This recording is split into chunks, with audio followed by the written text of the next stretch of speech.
First time baby হয়, বিশেষ করে তাদের তো কোনো অভিজ্ঞতা নাই।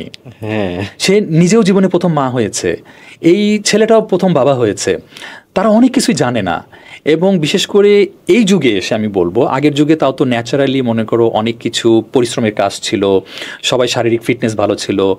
এখন তো শহরের পুরুষদেরও নারীদের যাদেরই বলো, অনেক ফিজিক্যাল ফিটনেস কিন্তু কমে গেছে।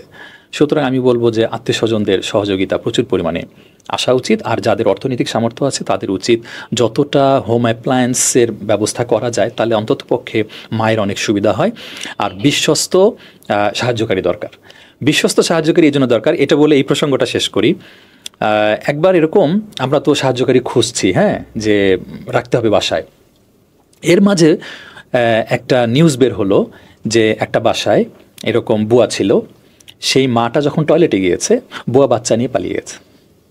চিন্তা করো, এই নিউজটা পড়ার পর আমি এবং আমার ওয়াইফ ভয় পেয়ে গেলাম যে না, আমরা তো অপরিচিত কাউকে তো রাখা যাবেই না, কারো না কারণ রেফারেন্সের মাধ্যমেই কোনো সাহায্যকারী রাখতে হবে। কারণ বাচ্চা চুরি হওয়া মানে তুমি কল্পনায়ও ভাবতে পারবা না যে এর থেকে ট্র্যাজেডি মনে হয় আর হতে পারে না কোনো বাবা মার জন্য, তাই না বিষয়টা? তো তারপরে আমরা আসলে ইভেনচুয়ালি যখন ওদের 2 বছর বয়সে আমরা আমাদের সেপারেট বাসায় গিয়ে উঠলাম, এবং যেটা বলছিলাম আশেপাশের নিকট স্বজনদের সহযোগিতা পেয়েছি, এবং আমরা আলহামদুলিল্লাহ নিজেরাও অনেক কিছু ফাইন্ড আউট করতে পারলাম কিভাবে আমরা করব না করব।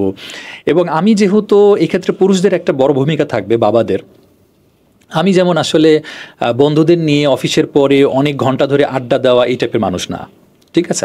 আমি বন্ধু সুলভ, আমি এক্সট্রোভার্ট, কিন্তু আমার ঘরে 2 বাচ্চা, আমার ওয়াইফ আছে, আর আমি অফিস শেষ করে 2-3 ঘন্টা আড্ডা দিব, তারপরে বাসায় ফিরবো, এইটা ইরেসপন্সিবিলিটি মনে করি আমি। তো সেই ক্ষেত্রে আসলে আমি বলবো যে আমার ফ্যামিলি আমাকে গুড অ্যামাউন্ট অফ টাইম তারা পেয়েছে, হ্যাঁ, সেখানে আমি যথেষ্ট সহযোগিতা করেছি আলহামদুলিল্লাহ।